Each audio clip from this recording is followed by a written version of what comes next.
मित्रांनो, ज्या प्रकारे आपणनी अष्टांगिक मार्ग बघितले आहे त्याच प्रकारे बौद्धिक धर्मामध्ये आपल्याला पारमिताचे ज्ञान असणे आवश्यक आहे। पारमिता हे एका व्यक्तीला बुद्धत्व प्राप्त करण्याकरता मार्ग आहेत, सद्गुण पथ आहेत।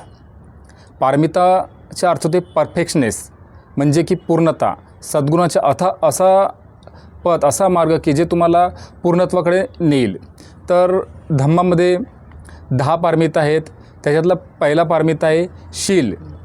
शील हे पारमिता फार आवश्यक आहे, कारण की ज्या प्रकारे आपण बघितलं आहे की पंचशील आहेत, प्राणिहिंसा करू नये, चोरी करू नये, व्याभिचार करू नये, सत्यकथन करणे, असत्यकथन करू नये, त्याचप्रकारे मादक द्रव्याचे सेवन करू नये, जे लोभ आहे, मोह आहे, आसक्ती आहे, हे जे मनामध्ये आपले विकार येत असतात त्यांना दूर करण्याचे कौशल आत्मसात करणे।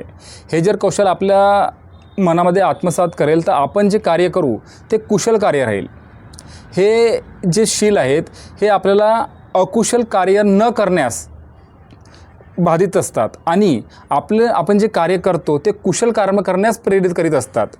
याकरिता शील हा फार महत्त्वाचा घटक आहे। शील आपण आत्मसात केले तर आपल्याने जे चारित्र्य आहे ते उत्कृष्ट होईल आणि आपण एक समाजामध्ये चांगले व्यक्तित्व म्हणून उभरू शकतो। तशाच प्रकारे आपण बघितलं आहे की आपण ज्या प्रकारे आता चुनावाचे दिवस आहेत आणि आपल्याला माहीत पडते की कोणाला मतदान करायचे, कसे काय कारण की त्यांना आपण ज्या तऱ्हेने आपण माहिती त्यांची असायला हवी ती आपल्याला पूर्ण कळत नाही। बाहेरून चेहरे वेगवेगळे दिसतात, पण आतून तो व्यक्ती खरंच शीलवान आहे का हे आपल्याला समजता येत नाही। तर या गोष्टी आपल्याला महत्त्वाचे आहे की समजणे की जोही व्यक्ती आपण ज्यालाही मतदान करतो तो शीलवान असायला हवा। जे पंचशील आपल्या धर्मामध्ये आहेत, धम्मामध्ये, ते धम्माचे पालन करणारा असावा। कारण की जो व्यक्ती शीलवान नसेल, जो पंचशीलचे पालन करीत नसेल तर तो समजा खरंच समाजोपयोगी त्याचेवाले विचार असतील का? आणि समाजाला जे अनुरूप जे त्याच्यामध्ये शील असायला हवे तो जे तो पूर्ण करीत नसेल तर असा व्यक्ती आपला समाजाची जे विकासाचा मार्ग आहे तो घेऊ शकेल का? समोरचे जे आयुष्य, जे भविष्य आहे ते फार पर्यावरणाला घातक आहे। आपण बघत असतो की पर्यावरणाची किती हानी होत आहे। तर याकरिता ज्याही व्यक्तीचे जे विचार आहेत, ज्यांची तिची स्पष्टता आहे, ते आपल्याला समजायला हवं की त्याची नीती कशी आहे बा म्हणून। आणि जर नीती शीलवान आहे म्हणजे शीलाला अनुसरून आहे जे आपल्या धम्मामध्ये आहे तर अशा व्यक्तीला आपण मतदान करू शकतो। त्याचप्रकारे शीलाचे आपल्या धर्मामध्ये फार महत्त्व आहे। आपण पाहत असतो की आपण पुष्कळशा ठिकाणी काम करीत असतो। आपण जिथे जिथे काम करतो तिथे जर कोणत्या व्यक्तीचे जे उद्दिष्ट आहे, त्या कंपनीचे जे उद्दिष्ट आहेत, ज्या संस्थेचे जे उद्दिष्ट आहेत, त्यामध्ये आपण आपले कर्तव्य पार पाडित असतो। पण ते कर्तव्य पार पाडित असताना जर आपल्यामध्ये जर शील नसेल, जे शीलाचे जे गुण आहेत ते आपल्यामध्ये नसतील तर खरंच आपण त्या कंपनीमध्ये सहयोग करू शकतो का? आणि जी एक मर्यादा राहते आपसामध्ये, ती मर्यादा पूर्णरित्या आपण करू शकत नाही आणि ते उद्दिष्ट चाहे स्वतःचे असो या किंवा संस्थेचे, कोणत्याही संस्थेचे असो, तर ते पूर्णत्वास बाधा येतात आणि त्याचा परिणाम वाईट असतो। म्हणून आपले शीलवान असणे फार आवश्यक आहे, ज्याच्यालाच आपण आता आजच्या भाषेमध्ये लोक लूज कॅरेक्टर वगैरे म्हणतात। तर हेच आहे की आपल्यामध्ये जे पंचशील आहेत याची शील क्षमता आपल्यामध्ये फार छान असायला हवी, फार उत्कृष्ट असायला हवी। कारण जो शीलवान व्यक्ती असेल तोच संयमाने आणि आपल्या अथक प्रयत्नाने एक उच्च प्रगती साधित असतो। तर शील पारमिता आहे। त्याचप्रकारे दुसरं आहे निष्क्रमण। निष्क्रमणाचा अर्थ होते सांसारिक कामवासनाचा त्याग। आपण पाहत असतो की गौतम बुद्धाजवळ ते एक राजपुत्र होते आणि त्यांच्याकडे सर्व सोयीसुविधा होत्या, पण मनामध्ये एक म्हणजे आतुरता होती, एक जिज्ञासा होती की हे जे जीवनामध्ये दुःख आहे ते दुःखाचे निराकरण काही आहे का? ते सत्यता काय आहे? सत्याला आपण पाहायला हवं, शोधायला हवं। तर त्यांच्या मनामध्ये फार असा ज्वालामुखीच्या उद्रेक झाला होता ते आपल्याला दिसते. फोटो एक गौतम बुद्धाचे शांत स्वभावाचे असतात, ठीक आहे, म्हणून लावून असतात. पण आपण ती कल्पना करू शकतो का की ते ज्या अवस्थेमध्ये होते, ज्या अवस्थेमध्ये की त्यांना लहानसा बाळ होता आणि राज्य होते, सर्व आईवडिलाची त्यांच्यावरती आकांक्षा होती, सर्व प्रजेची आकांक्षा होती. पण एवढे सर्व असूनसुद्धा एक किती त्यांचे व्यक्तिमत्व असेल, किती त्यांच्या मनामध्ये किती उत्कट अशी ज्वालामुखी तयार झाली असेल की ज्याने एवढा मोठा त्यांना निर्णय घेतला. आणि तो निर्णय जो होता तो एक म्हणजे समाजोपयोगी होता, एक म्हणजे लोकांचे कल्याणाकरिता होता. आणि ते त्यांना राहावेसे झालेले नाही, ती जिज्ञासा त्यांना म्हणजे राहू दिली नाही. आणि त्यांनी ते ऐहिक सुख त्यागून आपली परिवर्जा घेतली. कारण कोणतेही असू द्या, पण आपण त्या वयाची जी गोंधळ स्थिती आहे ते आपण समजू शकतो. कारण की फार त्रासदायक असं एक भावनिक नातं राहते आणि फार गोंधळ मनामध्ये उठत असतात. आणि हे जे मनातील जे अवस्था आहे, ती मनातील अवस्थेला स्थिरता ठेवून, चित्ताला स्थिरता ठेवून आपण एका कल्याणकारी मार्गाने आपण प्रवास करत आहोत हे जर व्यक्तीला माहीत झाले तर त्याला ह्या ज्या मोह आसक्तीच्या ज्या भावना असतात त्यापासून दूर होतात. म्हणजे ऐहिक लोभाचा त्याग करून जनकल्याणाकरिता, लोकांच्या कल्याणाकरिता त्यांनी आपले संपूर्ण आयुष्य दिले. तर निष्क्रम हा त्याच्या एक प्रारंभिता आहे. तशाच प्रकारे तिसरी आहे दान. दानचा अर्थ होते निस्वार्थ वृत्तीने देणे. गरीब आणि गरजू लोकांच्या कल्याणाकरिता आपण जे दान देत असतो त्याच्यामध्ये संपत्तीचे दान असते, शरीराच्या अवयवाचे दान असते आणि गरज पडली तर प्राणाचेही दान असते. जो आपली निस्वार्थ त्याग असायला हवे. आपल्या गरजू आणि जे गरीब आहेत त्यांना आपण निसंकोचपणे, मनामध्ये कुठलीही म्हणजे स्वार्थी प्रवृत्ती नसायला हवी, तसे ते दान असायला हवे. तशाच प्रकारे आपण पाहत असतो की आपल्या समाजामध्ये याच्या अगोदरसुद्धा पुष्कळ असे महात्मे होऊन गेलेले आहेत, महान पुरुष होऊन गेलेले आहेत. त्यांनी आपली जी चळवळ आहे समोर नेण्याकरिता, आपला जो संदेश आहे तो समोरच्या पूर्ण समाजाला पोहोचवण्याकरता आपले प्राणाचेही बलिदान दिले. हे आपण आपल्या इतिहासावरून आपल्याला छानरित्या ह्या गोष्टी स्पष्ट येऊ शकतात. तर धम्मामध्ये जे सांगितलं आहे त्यामध्ये दान जे आपण देऊन राहिलो ते म्हणजे फलित कसे होईल बा, तर अशा व्यक्तीला देण्याने ते फलित होईल ज्याला दोषरहित आहे, तो रागरहित आहे, मोहरहित आहे, इच्छारहित आहे, म्हणजे त्याला आसक्ती नाही आहे आणि तो जे आहे त्याच्या उत्कृष्ट कल्याणाकरिता राहील. ठीक आहे.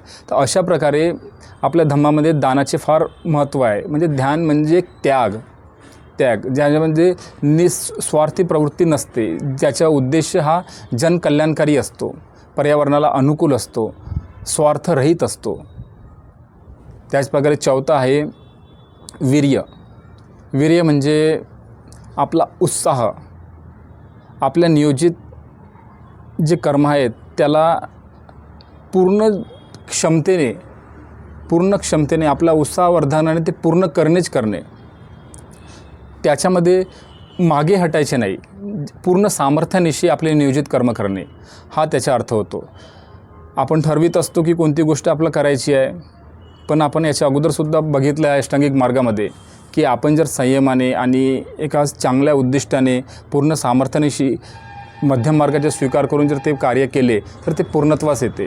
तर वीर्याचा अर्थ हेच आहे की आपला पुरुषार्थ जागृत करून, आपली निरंतरता प्रकृती जागृत करून ते कार्य पूर्ण सामर्थ्यानिशी पूर्ण करणे, त्याला आपण वीर्य म्हणतो. वीर्य ही पारमिता. पाचवे आहे शांती. तर शांती हा फार महत्त्वाचा आहे. बघा की आजच्या युगामध्ये पाहत असतो आपण की घराघरामध्ये कल्लोळ आहे, देशादेशामध्ये वादविवाद सुरू आहेत, राज्यामध्ये वादविवाद सुरू आहेत. पण कारण कोणतेही असू द्या, जर आपल्याला शांती हवी आहे तर ती युद्धाने मिळत नसते. कारण की घृणा आणि घृणेने वेर संपत नसतो. तर वेर हा संपतो तो फक्त आणि फक्त वार्तालाप करण्याने, शांततेच्या मार्गाने. याकरिता एक फार छान उदाहरण आहे गौतम बुद्धाचे. जेव्हा गौतम बुद्ध 20 वर्षाचे होते, त्यांनी संघामध्ये प्रवेश केला होता. ते 28-29 वर्षाचे असताना त्याच्यामध्ये शाक्य आणि कोलीय वंशामध्ये वाद निर्माण झाला होता रोहिणी नदीच्या पाण्यामुळे. तर त्यामध्ये त्यांनी सुचविले होते की युद्ध न करता जर शाक्य वंशातले 2 व्यक्ती आणि कोलीय वंशाचे 2 व्यक्ती असे 2 व्यक्ती दोन्ही समाजातील निवडून त्यांच्यातून एक व्यक्ती असा निवडावा जेणेकरून ते दोघांचे बी ते समस्या सोडवण्यास सार्थक राहील. तर अशा गोष्टीचे त्यांनी मत मांडले होते, परंतु त्यावेळेस त्यांचे मत मांडण्यात आले नाही आणि त्यांना परिवर्ज्या ग्रहण करायला लागली होती. पण काही दिवसानंतर त्या गोष्टी लोकांच्या दबावातून ह्या गोष्टी समजू आल्या आणि जी गौतम बुद्धांनी जी मांडणी केली होती ती मांडणीच्या सहाय्याने हे युद्ध न करता त्या गोष्टी संपुष्टात आल्या. तर अशा प्रकारे शांतीचा मार्ग हा द्वेषाने नमन होत नसतो, तर तो क्षमाशीलतेनेच नमन होत असतो. आपल्यामध्ये फार म्हणजे गलत एक समज तयार झालेली असते की आपण मनामध्ये प्रत्येक गोष्ट घेऊन बसत असतो की नाही, यांनी माझ्याबरोबर असे केले, यांनी मला मारले, यांनी मला लुबाडले, यांनी मला शिव्या दिल्या. तर ह्या ज्या गोष्टी आहेत ह्या गोष्टी फार मनाला लागीत असतात. पण जर तुम्हाला सत्याचे ज्ञान झालं, तुम्ही जर समजू शकता की वास्तविकता जर आपल्याला घृणेनेच जर आपण संघर्ष करत राहिलो तर त्या गोष्टी मिटतील का? तर त्या गोष्टी नाही मिटणार. आपले जे वादविवाद आहेत त्या गोष्टी प्रेमाने, शांतीच्या मार्गाने आणि क्षमाशीलतेनेच ते मिटू शकतात. तर हे महत्त्वाचे आहे की आपली क्षमाशीलता, कारण की विजय जर आपल्याला शांती हवी आहे आणि घृणेवरती जर विजय प्राप्त करायचा आहे तर ते क्षमाशीलतेने एकमेकांना समजूनच त्या गोष्टी प्राप्त करू शकतात. जेही आज जगामध्ये युद्धाची अवस्था निर्माण झालेली आहे त्यामध्येही जर तुम्ही शांती वार्ता जर तुम्हाला एका क्षमाशीलतेने दोघांचे सामंजस्य करून जर आपण तयार केलं तर बौद्ध धम्माच्या मार्गानुसार घृणेवर मात करता येत नाही, वैरावर मात करता येत नाही, तर ते शांततेच्या मार्गानेच मार्ग प्राप्त करता येतो, क्षमाशीलतेच्या मार्गानेच प्राप्त करता येतो. तर शांती हे फक्त एका व्यक्तीकरता नाही तर पूर्ण जनसमुदायाकरिता धम्माने दिलेला एक सार्थक मार्ग आहे. ज्या मार्गाच्या माध्यमातूनच तुम्ही जो कल्लोळ माचून राहिला आहे युद्धाच्या, संघर्षाच्या घराघरामध्ये, तर हा कल्लोळ द्वेषाने नाही तर क्षमाशीलतेच्या मार्गानेच आणि सामंजस्यानेच तो मिटवता येतो. 6 सत्य. तर सत्यामध्ये जे म्हटलं आहे त्याच्यामध्ये असं आहे की आपण जे दैनंदिन जीवनामध्ये ज्या गोष्टी करत असतो त्या आपल्या पूर्ण आयुष्याशी निगडीत असतात. तर ते जे आपले जे कर्म असतात ते सत्याच्या निगडीत राहायला हवे. कारण की जे बी पंचशीलचे पारण आपण करणार आहोत, ज्याही गोष्टी आपण समोर आयुष्यामध्ये करणार आहोत, आपल्या धम्माचे पालन करणार आहोत, त्याच्यामध्ये जर सत्यता नसेल तर आपण त्या गोष्टी पूर्ण करू शकत नाही. म्हणून आपल्या जीवनात सत्याला मार्गानुसारच आपण चालायला हवे. सत्य, मिथ्या कथन न करणे, अभद्र व्यवहार न करणे, सत्याच्या मार्गाने आपली जीवनचर्या चालू ठेवणे, धम्माचे पालन करत राहणे, हा सत्याचा उद्देश आहे. 7 आहे अधिष्ठान. आपण आपल्या उद्दिष्ट पूर्ण करण्याकरिता जे आपण संकल्प करतो, जो दृढ संकल्प करतो त्याला आपण अधिष्ठान म्हणतो. तर अधिष्ठानमध्ये आपण बघत असतो की जेही थोर महापुरुष झालेले आहेत त्यांनी बघा आपल्या जीवनामध्ये संकल्प मांडले आहेत, दृढ संकल्प मांडले आहेत आणि ते दृढ संकल्प पूर्ण करण्याकरता अथक प्रयत्न केले आहेत. सतत प्रयत्नशील असतात ते आणि अथक प्रयत्न करीत असतात. कोणतीही त्यांचे म्हणजे बाधा येत असतील, चाहे पारिवारिक, सामाजिक, इतरसुद्धा, तर त्यांना मात करून, त्यांना सामोरे जाऊन त्यांनी आपले जे संकल्प आहेत ते पूर्ण केलेले आहेत. तर अधिष्ठान हे मागे फिरण्याचे पाऊल नाही, तर तुम्हाला सामोर नेण्याकरिता दृढ संकल्प तुम्ही ठेवले आहे मनामध्ये, ते पूर्ण करण्याची एक पायरी आहे. 8 आहे करुणा. तर गौतम बुद्धाने ज्या प्रकारे त्यांच्या मनामध्ये सर्व मनुष्याविषयी, सर्व प्राणीमात्राविषयी जे प्रेम होते, जे करुणा होती, ती करुणा असणे आवश्यक आहे. आपण पाहिलं असेल की देवदत्ताने एक पक्षीला घायाळ केले होते, तेव्हा गौतम बुद्धाने त्या पक्षीला वाचविले आणि त्याच्यामध्ये जे वादविवाद झाले त्यांना सर्वांना समजू चुकले की मारणारा हा मोठा नसतो, तर जीव वाचवणारा हा श्रेष्ठ असतो. याला जर आपण चांगल्या प्रकारे समजू शकलो तर आपल्याला जी करुणा असायला हवी एका मनुष्याप्रती, या समाजाच्यामध्ये जे गरीब लोक, जे गरजू लोक आहेत, ज्यांची जीवनमान उंचविणी आहे, तर त्यांच्याकरिता जी मनामध्ये करुणा असायला हवी, ती करुणेच्या याचे फार चांगले उदाहरण आहे. तशाच प्रकारे गौतम बुद्धाच्या काळामध्ये एक भिक्खू होता ज्यांना फार असे दुर्धर अवस्था होती. त्यांना म्हणजे फार अशी कोष्ठाची वगैरे पूर्ण गंभीर त्यांची त्वचा वगैरे एकदम रोगी होते. त्यांच्या जवळ कोणी जात नव्हते. अशा व्यक्तीला गौतम बुद्धांनी स्वतःच्या हाताने त्यांना आंघोळ करून दिले आणि त्यांना स्वच्छरित्या त्यांचे सेवा केले. तर अशा प्रकारे जी त्यांची करुणामय त्यांचे जीवन होते, त्या कारणाने त्यांना महाकारुणिक असे म्हटले जाते. 9 आहे मैत्री. मैत्रीमध्ये बघा, आपण पाहत आलो की मनुष्य तर मनुष्यावर प्रेम करतोच, करायला हवे. तशाच प्रकारे जे प्राणी मात्र आहेत, ते प्राण्यांनासुद्धा आपलीवाली मैत्री असायला हवी.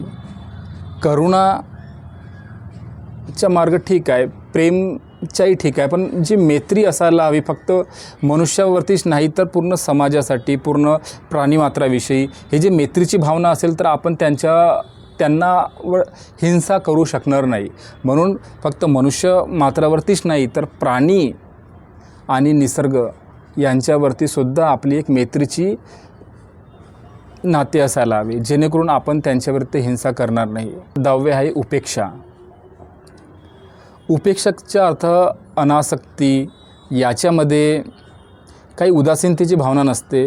ही जी उपेक्षा आहे हे म्हणजे याच्यामध्ये प्रिय अप्रिय असे काही नसते.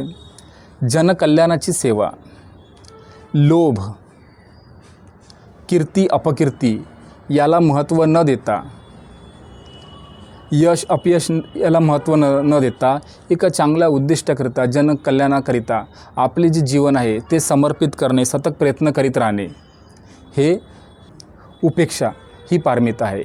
तर अशा प्रकारे जे 10 पारमिता आपल्या धम्मामध्ये आहेत, त्या धम्माला अनुसरून जर आपण या पारमिताचे पालन केले तर आपण बोधिसत्वावरून बुद्धत्वाकडे वाटचाल करीत असतो. तर हा जो सद्गुणाचा पथ आहे, पारमिता, शील, निष्क्रमण, वीर्य, दान, शांती, सत्य, अधिष्ठान, करुणा, मैत्री आणि उपेक्षा, ह्या सर्व पारमितांना प्रज्ञेची आवश्यकता आहे. जर प्रज्ञेच्याद्वारे ह्या जर गोष्टी आपण केल्या तरच त्या धम्माला अनुसरून राहतात. कारण की जर आपण प्रज्ञा नसेल आणि तुम्ही करुणा कराल तर प्रज्ञेशिवाय करुणा ती संभव नाही. तशाच प्रकारे दान जे आहे, दानसुद्धा जर तुम्ही प्रज्ञेशिवाय कराल, प्रज्ञाचा अर्थ होते समज, काय सही आहे काय गलत आहे, या दोघांमधील जर समज आपल्याला कळाली आणि ही जी प्रज्ञा आपण विकसित केली, जे आपण अष्टांगिक मार्ग बघितलेले आहेत, 4 आर्य सत्य पाहिले आहेत, या सर्वांनाचे अनुसरण करून जर आपण आपल्या प्रज्ञेला जागृत अवस्थेमध्ये ठेवलो, चित्ताची जी एकाग्रता अवस्था आहे, जी निरंतरची जागृतीची अवस्था आहे, त्या प्रज्ञेला, त्या बुद्धीला, त्या समजला जर आपण तयार करू शकलो आणि त्या प्रज्ञेच्याद्वारे जर आपण ह्या पारमिताचे अनुपालन केले तर जीवनामध्ये आपल्या उत्कृष्टता येईल आणि ती समाजाला, प्रत्येक मनुष्याला ती उपयोगी राहील. तर पारमिता व ज्याही काही पारमिता आहेत त्याला प्रज्ञेची जोड असायला हवी. तेव्हाच तर आपण म्हणत असतो प्रज्ञानशील करुणा. तशाच प्रकारे ज्या 10 परमिता आहेत याला तुम्ही प्रज्ञाचे जोड देऊन अनुसरण करा, जेणेकरून ती सर्व समाजाकरिता, सर्व निसर्गाकरिता सर्वांना एक योग्य मार्गाने घेऊन जाईल. सर्वांचे उद्दिष्ट त्यामध्ये सामायिक राहतील आणि आपण उत्कृष्टता प्राप्त करू शकू आणि एक बोधिसत्वाकडे जी वाटचाल आहे ती आपण पूर्ण करू शकू. ज्या प्रकारे गौतम बुद्धने आपल्या धम्माच्या प्रसाराकरता संपूर्ण आपलं आयुष्य दिले, त्याच प्रकारे डॉक्टर बाबासाहेब आंबेडकर यांचे जे विचार होते की मी संपूर्ण जगाला बौद्धमय करील, तर त्यांची जी प्रणाली होती, त्यांनी जे बोधिसत्व प्राप्त केले होते, जे 10 पारमिता त्यांनी आपल्या जीवनामध्ये स्वीकृत केल्या होत्या, अनुपालन केले होते ह्या 10 पारमिताचे, जर आपण हे पारमिता आत्मसात करू आणि याचे जर प्रचार करू तर आपण खरे बुद्धाचे मार्गदर्शक राहू. तर हे पारमिता जे आहेत, हे जे अष्टांगिक मार्ग आहेत, हे सर्व जनसामान्यापर्यंत पोहोचायला हवे. त्यांना याची जागृती राहायला हवी, त्यांना ह्या गोष्टीची समज तयार व्हायला हवी की कारण की हे जे जगामध्ये जे दुःखाचे वातावरण आहे, याला जर खऱ्या अर्थाने कोणी जर स्पष्टरित्या सांगू शकले तर ते गौतम बुद्धांनी जो मार्ग दिलेला आहे, अष्टांगिक मार्ग, पारमिता, याचे जर आपण अनुपालन केले तर खरंच जी लोकांमध्ये मानसिकता आहे की उदासीनतेची, तर ती उदासीनतेची मानसिकता दूर होईल. आणि हा जो धम्म आहे हा तुमचे दुःख नाहीसे करण्याकरिता आहे. हा तुम्हाला एक धम्माने जो मार्ग दिलेला आहे तुमचे दुःख दूर करण्याकरिता आहे, तुमच्या जे उद्दिष्ट आहे ते सफल होण्याकरिता आहे, जे पूर्ण समाजाकरिता कल्याणकारी आहे.